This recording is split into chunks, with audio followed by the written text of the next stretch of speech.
We have about 1 minute, and we are going to get started. So welcome, come in. Thank you for joining us today, and we'll just get started in a minute.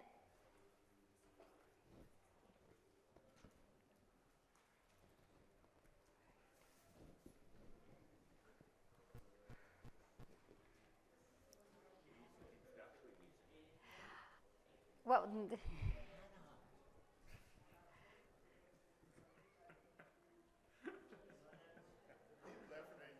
they are laughing at me, that's exactly. Just ignore him, then he'll stop.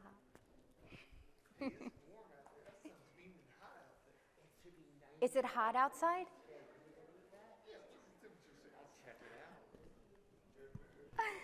All right, good morning. My clock says 11 o'clock, and I'd like to be respectful of your time and start right on time today.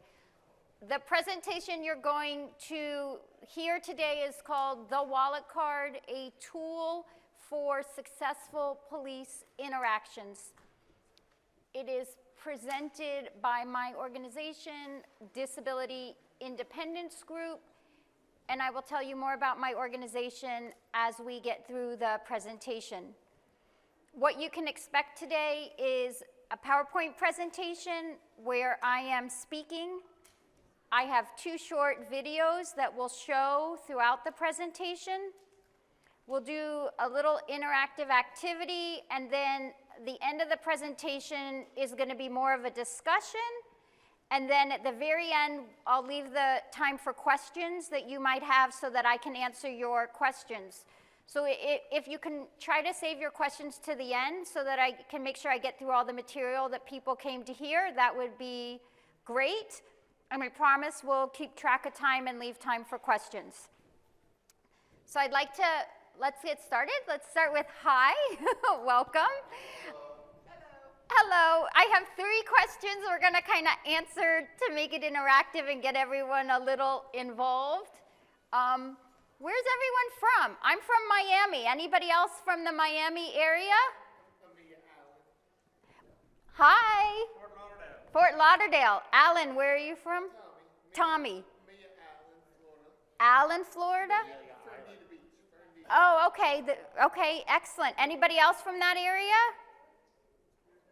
Where are you from? Deerfield Beach. Deerfield Beach.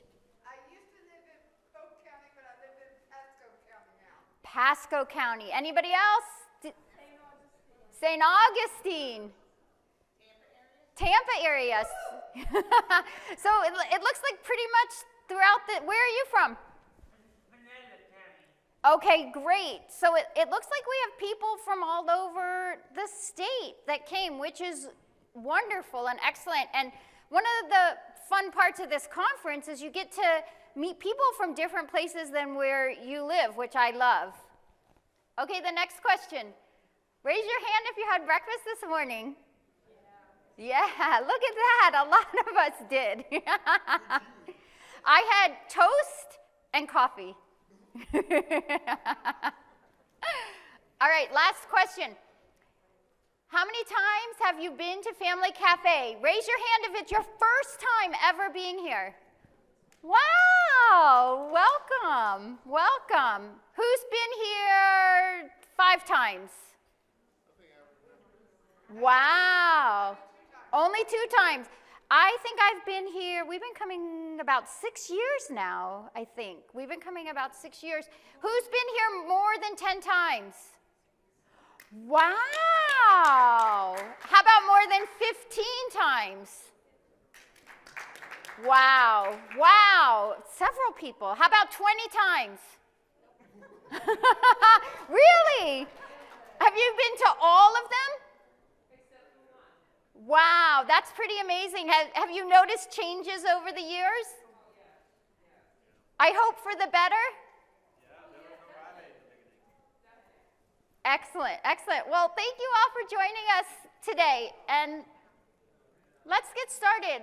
Who is Disability Independence Group? That's my organization. We call it DIG for short because it's easier to say. We are a nonprofit legal advocacy center for disability rights. That's a lot of words, but what does it really mean, right? What it means is that we help people with disabilities. We help them understand the laws that are out there, what they mean, how you use them, and to make sure that people aren't treating you wrong and breaking the laws or the rules. And the other person I have with me is named Matthew Dietz. He's in the front. He's going to speak later. And we work together in two ways. One, Matthew is a lawyer, so he actually goes to court when people have been treated wrong or discriminated against. Yeah, and he goes to court to make sure that businesses, schools, housing places follow the laws that have been enacted. And when they don't, he takes them to court to make sure that they can do that correctly. And then I'm not a lawyer, so I don't go to court. But I create projects and train like this. So I take what Matthew finds out from the judges and what the court says, and then I turn it into trainings and projects within the community. And let me give you some examples. We're doing this project today, the wallet card. Oh, you have one. When we get to it, we'll pull it out. That's excellent. And we do a lot of work around domestic violence, sexual assault, abuse, so that people with disabilities aren't taken advantage of and they know how to get help. We do a lot with students in the educational setting to make sure that they get the accommodations they need in school. Matt does a lot in housing, because a lot of times people can get in trouble in the housing, not be able to get housing, evicted or thrown out of housing because someone in their family has a disability. So we make sure that that doesn't happen, and we help families when they're in that situation. And also employment. If you have a job and you need an accommodation to keep your job, we help people. And what's interesting is we work with people with all types of disabilities, and at any age that they might be, whether it's babies and children or people throughout the whole spectrum of their life. That's what we work with. So we do a lot of different things, but we're here today to talk about the Wallet Card Project, and it's one of my most favorite projects that we do. If you want to learn more about all the things we do, our website is there, justdigit.org. And you can see everything that we do, and we have a newsletter that we put out every month that talks about all the new work and the update on all the cases that we're working on. So the Wallet Card Project, let's talk some facts. And I know everybody in this room probably knows this information, but let's start here. People with disabilities have a higher chance of having a negative interaction with the police. And what that means is when they interact with police or deal with police, it might not always end positive. And it might go from something that makes sense really quickly to something that's confusing and gets out of control. And it's scary. And people with disability, their behaviors can be misinterpreted by the police, meaning they might be shaking their hands or flapping their hands or talking to themselves, and the police might misinterpret that as a behavior that someone is under the influence of drugs, intoxicated, when they're not. But because they don't ask the right questions, they just make assumptions and things get negative very quickly. Also, people with disabilities, they get arrested and hurt when they've done nothing wrong because of these misunderstandings. Hi, come on in. There's a couple seats up front. Welcome. And these negative interactions, they're very traumatic. They're very upsetting for the person with the disability, for the families, and everyone involved. So what do we do to try to minimize some of those facts? We created a project called the Wallet Card Project. And I'm going to explain to you all the different parts of the project and why we created the project. And what we like most about this project is we call it comprehensive, and that's a big word that means there's lots of parts to it. So we wanted a solution that took into account the family, the person with the disability, but also the police and law enforcement. Because we wanted to make sure that when we look for our solution, that we took everybody's point of view and perspective into account and made sure that we could have answers and explanations for everybody so that everybody would like the project and use the project so that it could be successful. And that's why we call it comprehensive.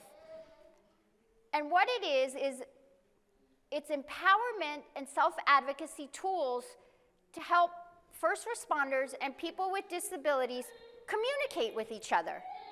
Meaning, if you're stopped by the police and you're scared, you're nervous, you're anxious, you might not be able to say everything the police needs to hear as fast as they need to hear it.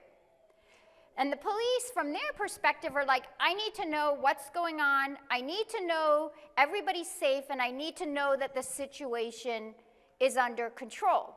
So you can see how those two points of view can clash. Because someone might need to take a deep breath and think about what they want to say and even understand the question that the police asked. And the police are like, but I need to make sure everybody's safe. And you're like, but I'm trying to understand your question. So the wallet card helps bridge that gap and make that communication easy for the person with the disability, but fast for the police officer. And we want police to understand people with disabilities, and we want people with disabilities to understand what the police are trying to do to make everybody safe. And we want everybody to respect each other, and we want everyone to live together. We all live together in the same community, right? So we have to find a way to understand each other. And then we want to teach how to be appropriate and interact safely with each other. And that's what the project's about. So one of the parts of the project is that we created a wallet card. It's an actual card. You want to hold up your card now? Yeah. Thomas has one, so he's going to hold it up. It's blue. There's writing on the front and back. And it's a card to help a person with a disability tell the police about their disability. It's not an ID card. It doesn't replace a license. It doesn't have your picture on it. It doesn't have your date of birth on it. We call it a communication tool, just a way to help you say what the police needs to hear without having to say it all in words. So it's going to have your name on it. Hi, my name is, and I type in your name. Each card is custom made. You don't print it or cut it off the internet and cut it out. We make each one for you specifically. I put your disability on it. I have autism spectrum disorder. I have an intellectual disability. And then, if you have a second disability that could impact a police interaction, I can say, I also have epilepsy. I also have diabetes. And I can add that custom to the card. And then I put traits about your disability. I might not make eye contact. I might need extra time to answer your questions. Please don't assume this means I'm guilty of anything. And then I put on the back of the card, speak in a calm voice. Don't yell at me. Please be patient. And then I can add 2 customized statements to the card. Not things like, I like Mickey Mouse, but things like, I might flap my hands. Because if you're flapping your hands, an officer might think you're going to hit them, right? That you're being aggressive to them. Or I might talk to myself. Well, talking to yourself might be seen as someone saying something sarcastic or talking back to an officer. Things that we want them to not misinterpret. It could be, I need to move back and forth. I can't stand still. Well, that's going to make an officer very nervous if you're moving and pacing. So I can actually add those comments to the back of the card.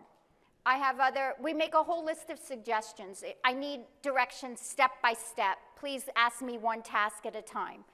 Things that are going to help the officer communicate with you.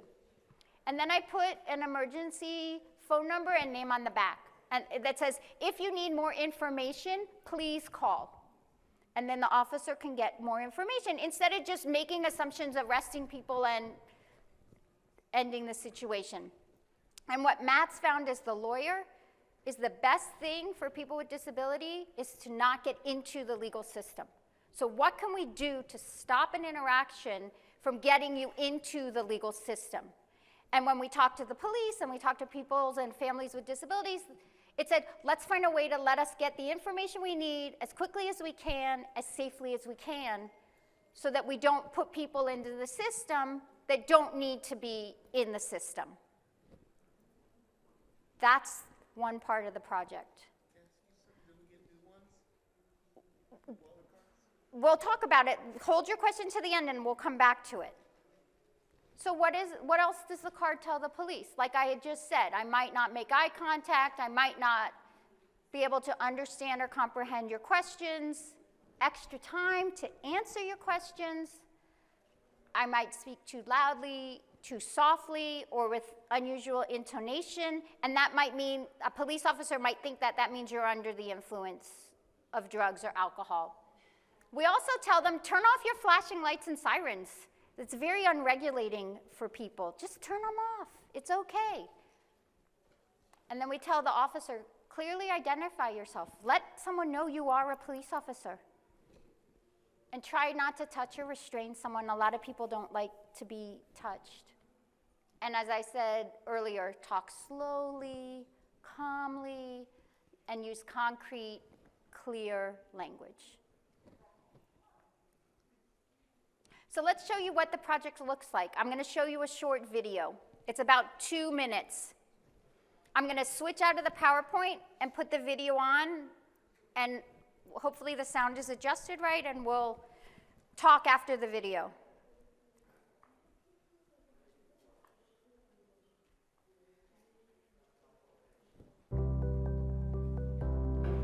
Go ahead and walk towards my car, sir.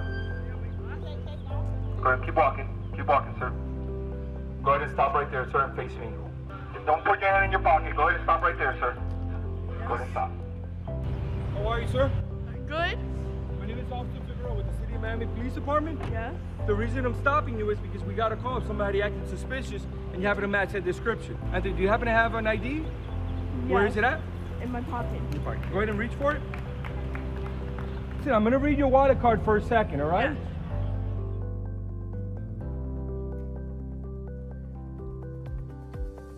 Okay, this is called the Wallet Card Project, and it's a project we started at Disability Independence Group because we wanted to create a communication tool for people with disabilities so that when they interacted with police and law enforcement, they would have a way to be able to quickly and succinctly let the police officer know that they have a disability. So the card starts with the person with the disability's name, and then it says their disability. It could say, I have autism spectrum disorder, or I have an intellectual disability.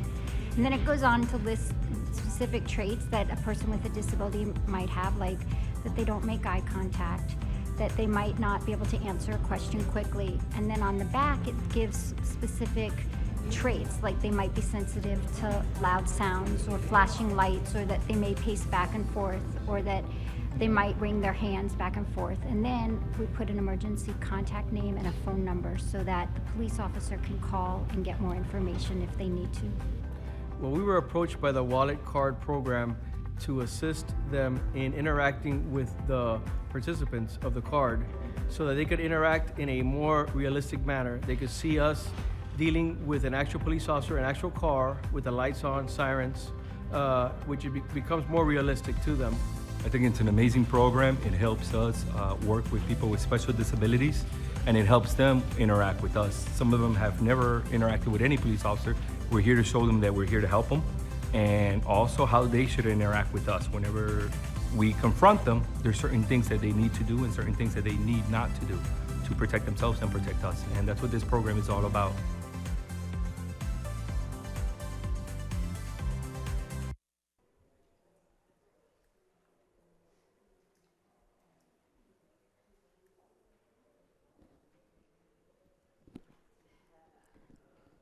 Okay, let's continue. So what you got to see are some of the other parts of the project.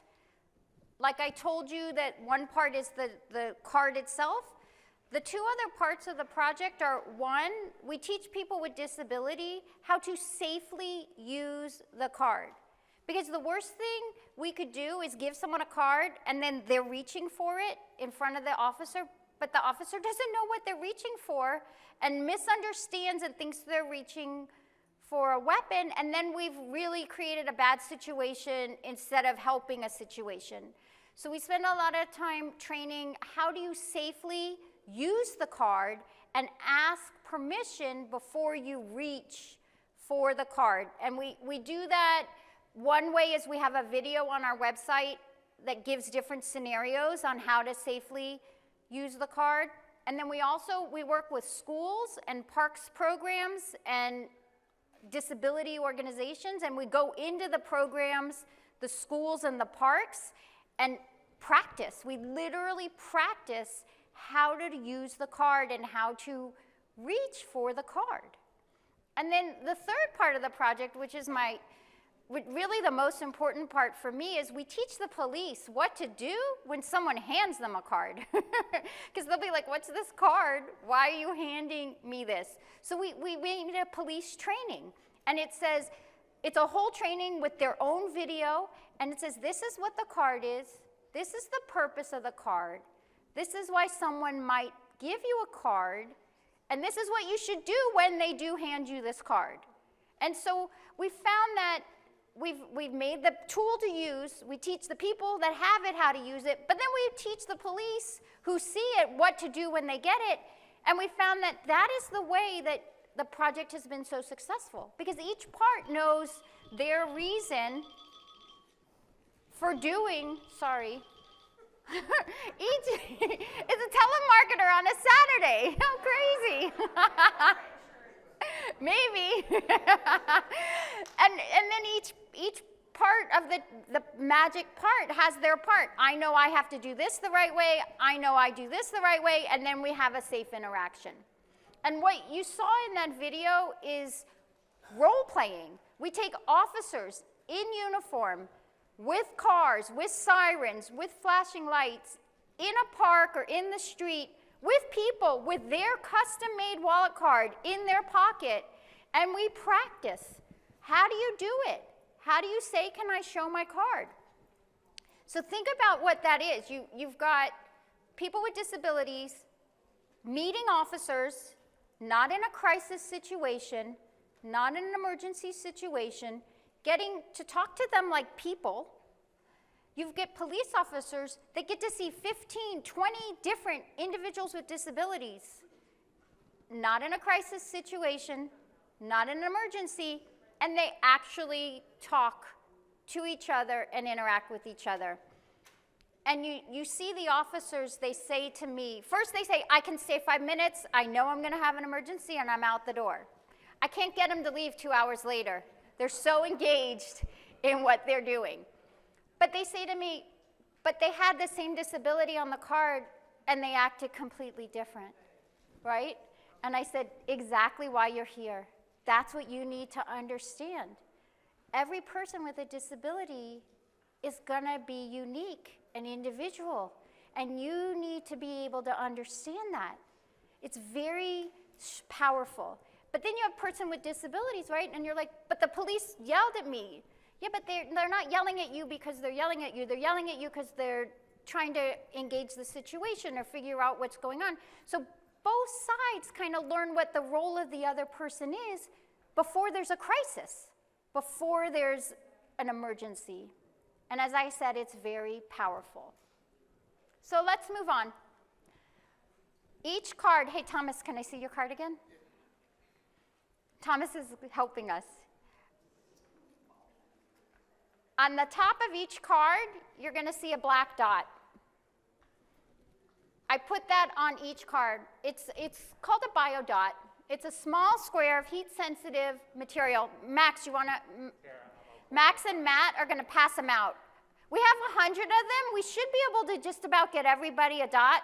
It's a sticker. If you want it, we're going to put it on your hands. If you don't want it, just say no. Max is on one side and Matt's on the other side. And they're passing them out. No, put it on your hand for now. This is just to play. But we put one of these Biodots on each wallet card. It works best when you're at normal room temperature, between 70 and 75 degrees. It's a little cold in this room, but we're going to work with it. It acts as a thermometer and shows a change in temperature just underneath the skin. It's like an old-fashioned mood ring, depending on how old you are. Do you remember mood rings? It's like that. When you're stressed, if you like science, here's the science behind it. When you're stressed, your capillaries constrict or get smaller. That means that the blood flow is reduced at the surface of the skin. It makes you feel cold. This Biodot paper will react to that. When you're relaxed, the tiny blood vessels, they open up and you feel warmer. The original Biodot was used in surgery before we had fancy thermometers, so they put this on someone's forehead during surgery, and if it changed colors during surgery, the doctor would be able to assess how the patient was doing. But it's not 100% accurate as thermometers are now, so they stopped using it in surgery. This gentleman bought the rights and then mass-produced this Biodot paper. And you see it on stress balls sometimes, and you see it used therapeutically sometimes. And when I saw it, I'm like, oh my God, I have to put this on the wallet card. It's so cool. Imagine as you're handing that card to the officer, if you could put your thumb on that paper and know, depending on the color it turns, if you're stressed, calm, or relaxed. And then you can be taught, if the color is black, I'm tense, I can take 10 deep breaths. I can count to 10. I can do whatever I'm taught to calm down before I start talking to the police. The Biodot changes 4 different colors. If it's black, it means you're stressed. If it's red, it means you're nervous. If it's green, it means you're calm. And if it's blue, it means you're relaxed. So as you're putting it and handing it to the officer, you know, if you're stressed or nervous, it's really hard to have a good conversation with someone, whether you have a disability or not. You can use it and know in your brain if you're in a good place to have this conversation. And what I found is the police officers love to see what they are. Just as much, right? So the whole purpose of the wallet card is to break the intensity of a conversation and let the police officer reassess what they initially thought was happening, and is that really what's happening, or is something else going on? Using the wallet card with the Biodot, reading the card, it helps break that level of intensity and lets everyone have a second or two to reassess what they thought was going on and make sure it really is what they thought it was, or could it be something else? So, as you guys are getting the Biodots, how many people are blue or green? Wow! That's awesome.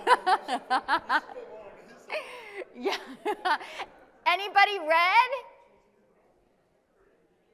Anybody black? Yeah. I bet if I had mine on, it would be black because I'm up here speaking. But it's fun, and each one is on the wallet card that we make for everybody. And they last a long time. It's not like one use and it's done. It lasts for years on the wallet card. Did everybody get a Biodot or sticker that wanted one? I think they're almost done in the back.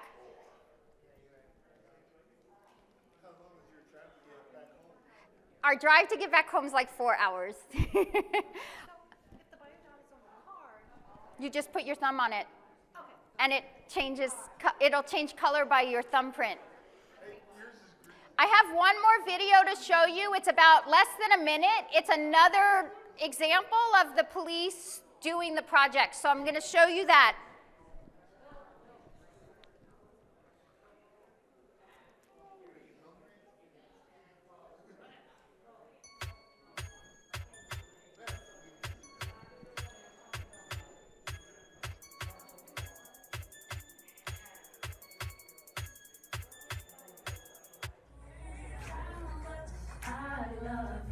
Oh, the music's not going.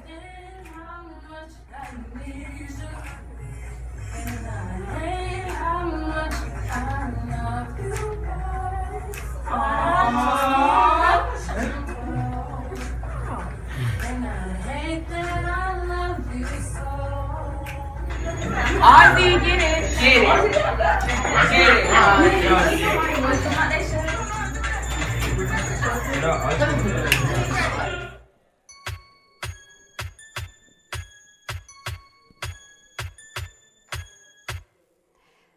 What I love about that video and why I showed it to you is in our community in Miami, we have a lot of negative interactions with law enforcement and police, and they're on the TV all the time. And it's not just Miami, it's all over the country, has lots of negative interactions. So the way I do the project is I go to the school, the park first, no police, and I just explain the project, like kind of like what I'm doing with you today. Then I make the cards, and then like 2 weeks later I go back a second time, because people need time to understand what I said and process it, and then I bring the police back. Well, this group of teenagers were horrified that I was bringing the police to them on purpose because it was so scary. And we ended up with 6 officers, lots of police cars. They were terrified. But we worked on it slowly, and we built up that trust. The students were so overwhelmed, and they didn't have the words to explain what it meant to them, that they wanted to sing. And that young boy that was singing, he didn't talk very much, but he loved to sing. So he sang what he felt to the officers, and then it turned into a dance party, and it was amazing. The officers, these officers, 2 hours, we left, they stayed, they came back every week for the rest of the summer to that program to build the relationship and know this, the students and the kids in their neighborhood, because we do a lot of neighborhood policing in Miami, so that next time they saw that student walk down the block flapping his hands or talking to himself, it wasn't, oh no, do I have to be on alert? No, that's John. Every time I met John, he reacted that way. A total different approach to what is going on. That's when it works the right way. It's pretty cool. So I wanted to show you that video. Important messages of the project. Police and first responders might not know you have a disability. You know all about your disability. They don't know and won't think you have a disability because their training teaches them that you are bad, are under the influence of drugs, alcohol, have a weapon, are going to hurt them. That's their first thought, not you have a disability. As soon as possible, tell an officer you have a disability and ask if you can show the officer your wallet card. Let them know, not 10 hours into the interaction, but at the beginning of that interaction when it's appropriate. Like, don't interrupt them. Say, I have a disability. Wait till they're not talking and say, I have a disability. Keep your hands out in front of you so the officer can see them. The officer's #1 job is they want to go home to their family at the end of the night. They want to be safe, and they want the people in the community to be safe. The best way you can do that is let them know where your hands are in front of you, and they don't have to guess if you have a weapon or anything. Always face the officer. Even if you can't look him in the eye, at least face him, then he knows what you're going to do. It's very important. So how do you get a wallet card, right? They sound so cool. They're free. We make them for free. We custom make each one. You can get them on our website. If you have a program or in a school class and you want me to do it as a class project, email me. We'll talk about it. We'll find a way to make it work. And there's a lot of information. I'm not supposed to walk in front of everything, but you go to my website. In the middle, you see the blue button. It says wallet card. Click that button, and then it takes you to a form you fill out online and lots of information about the project. Frequently asked questions, suggestions on how you customize the wallet card. Everything you think you might want to know is probably there because we try to make the project as easy as possible. There's 2 rules for you to get a wallet card right now. You must be verbal enough or can speak enough to say, can I show you my wallet card? because you have to ask permission before you start reaching. And we suggest that people be over 14 so that they're not with their parents, that they're independently in the community where they might not have someone around them to help with the communication. Now, we know that that leaves a lot of people out. We understand that. And we are actually trying to expand the project this summer. I've waited a lot of years, and people have asked me over the years, please expand the project. The reason we haven't, and we're just doing it now, is because I have the police training and I have all the parts, and that's what makes it work so nicely. So I didn't want to expand the project till I had the time and the resources to do all the parts so that it stays comprehensive and complete. But that's our job this summer. We've decided we're going to expand the project, and what we're leaning towards is a wallet card for caregivers, so that a caregiver will have the card whether they have a child under 14 years old or an adult child that might be non-speaking or nonverbal. So that, and this is what I hear from parents, but what if I'm hurt and I can't communicate for my child? What do I have to explain it? And so this is where we're going to go as we expand the project.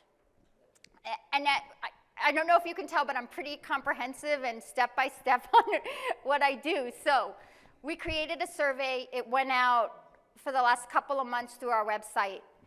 We are going to do next focus groups, and then we're going to design the new card based on what people want. Then we're going to tell everybody about it, and then we're going to start making the new card. So I want to look at the time real fast. We've got about 25 minutes left. I want to let you guys be part of the survey since you're here in this room. I'm going to ask you some of the questions that were on the survey, and Matt and Max are going to help me remember what you say so that we can incorporate it into the final project. So my first question, anybody, you guys have experience with first responders?